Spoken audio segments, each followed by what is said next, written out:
Welcome, my dear students. Let us start our 21st lesson, and today's topic is Verbs Auxiliaries Part 2. In our previous lesson, we discussed primary auxiliaries and we also discussed uses of will and shall. Today we will be discussing other models. So first we will start with would. Would First use of would is that it's used for past habits.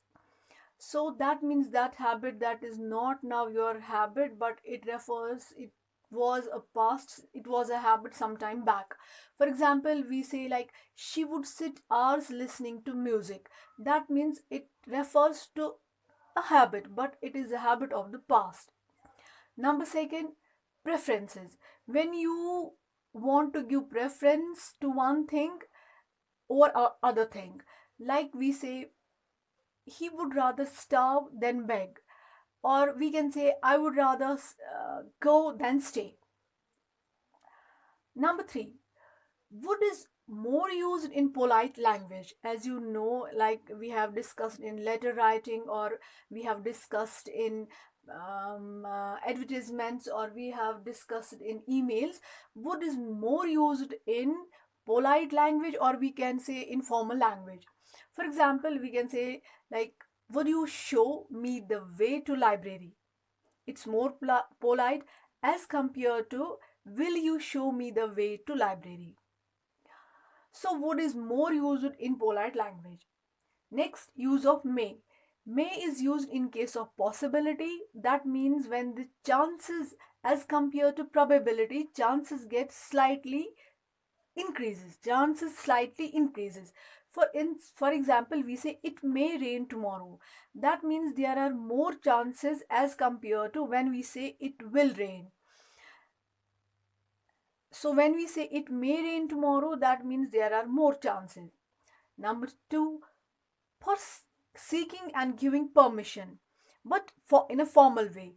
So we say like, may I use your phone? May you please pass the cup, etc. Number 3, use of may is to express wishes and prayers. For example, we say, may you live long, may God help you, may God protect us, etc. And number 4, use of may is for purpose. That means if we do something with a purpose, that time we also use may. For example, we say we earn so that we may eat properly. That means earning is done with a purpose. And what is the purpose? That we may eat properly. Or similarly, in second example, we can see that we eat so that we may live. That means why eating is done? So that we can live. And in that case also we use may. Then comes the next fifth model, and that is might.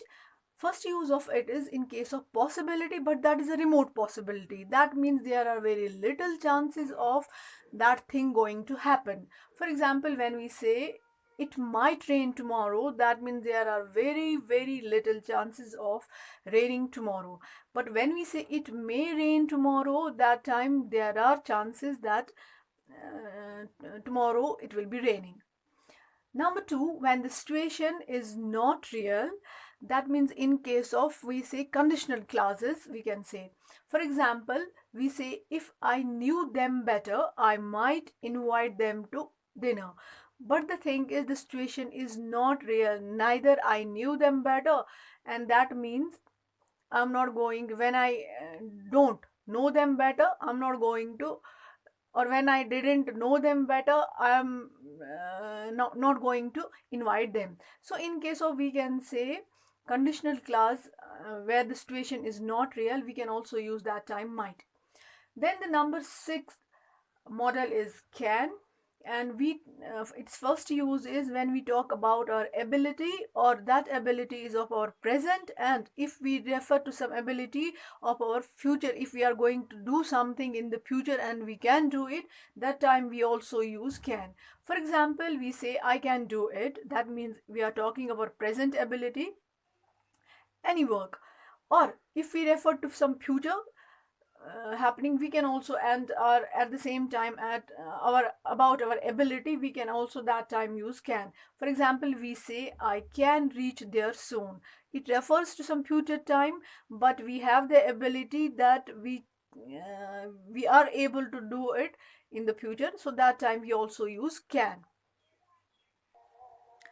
Number two use of can is permission, but it is in an informal way, whether that is to give permission or to seek permission. For example, when we say to give permission, we say you can go now, or to seek permission in an informal way, we say can I help you. But in a formal way, we use may instead of can. Number third use of can is in case of possibility, just like we use may in case of possibility. For example, we say you can finish it. Next comes could. First use of could is ability, but it's ability of the past. That means it doesn't refer to present or to future, it refers to past. For example, we say I could swim when I was young. So it's ability of the past. Then next is polite request. Could is used when you have to request for something but in a polite manner. So we can say, for example, could you pass me the salt? And number three is possibility. Just like can, could is also used in case of possibility.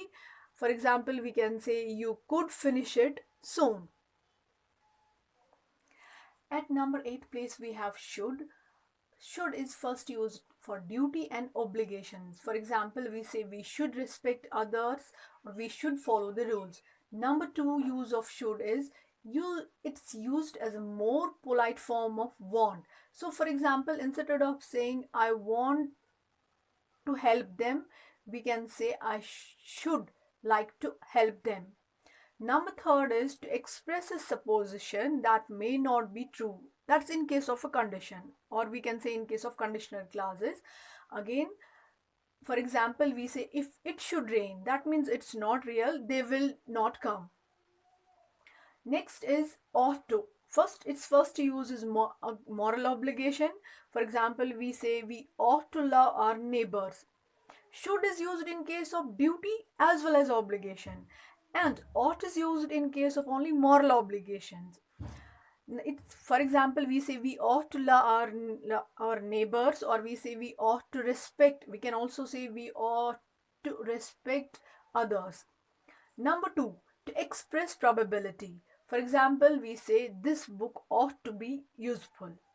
That means we are expecting that this book is useful. And at number 10 is must. Its first use is necessity, or one what we say when something is compulsory. For example, when we can say you must get up early. That means it's necessary. So must is considered to be the strongest of these models. Number two, its use is to express logical certainty. When certain things happen in a logical sequence and then there is no other option left for us, then that time we use must. For example, we say we haven't got much time, so we must hurry. That means now it has become necessary for us to hurry up. Number three, when the obligation comes from the speaker. For example, ob- obligation we say refer to something which is better to do rather than to skip. For example, we say I must be on diet. That means it's my own idea to control my diet or to control my dietary habits. Or we say I must rest for a while. So it's my opinion, it's my own idea that my body needs some rest for a while. So it's when the obligation comes from the speaker. Then comes the number 11, that is have to. Its first use is when the obligation comes from somewhere else. For example, when we say I have to be on diet, this means the doctor has told me to do it. It's not my personal opinion, it's not my own idea. It has come from somebody else. So better for me would be that I should be on diet, or I should change my dietary habits. So that time we use have to. Have to, its second use is necessity, but when we refer to that necessity, that is impersonal, because that is for some fact, because of a rule or a situation. For example, you can't, we say, you can't turn right here, you have to turn left, because it's not your own choice, because as per the traffic system you have to turn to right. So that time we say have to instead of must. Then the next, that is had to, it's simply past form of have to, and we say, for example, I had to go to hospital. Number 13, dare, it's used often with to, and it means to be brave enough to do something or no, or not to do something. For example, we say he dared not to do it, or we say they dared to swipe the enemy off. And at number 14, it's used to, its first use is to express a discontinued habit. For example, we say I used to live there. And number 2, it is also used to express past habit.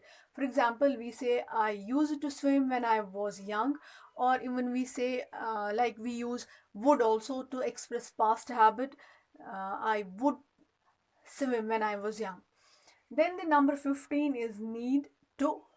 Usually it's used with to, and it denotes necessity or obligation, more especially used in negative sentences and questions.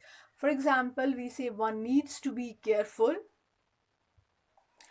Do you need any help? Here we have used need but without to, or we say I don't need to meet him. This is it. So this was our topic, verbs and auxiliaries and models, and with this we ended our topic. Thank you very much. Have a great day.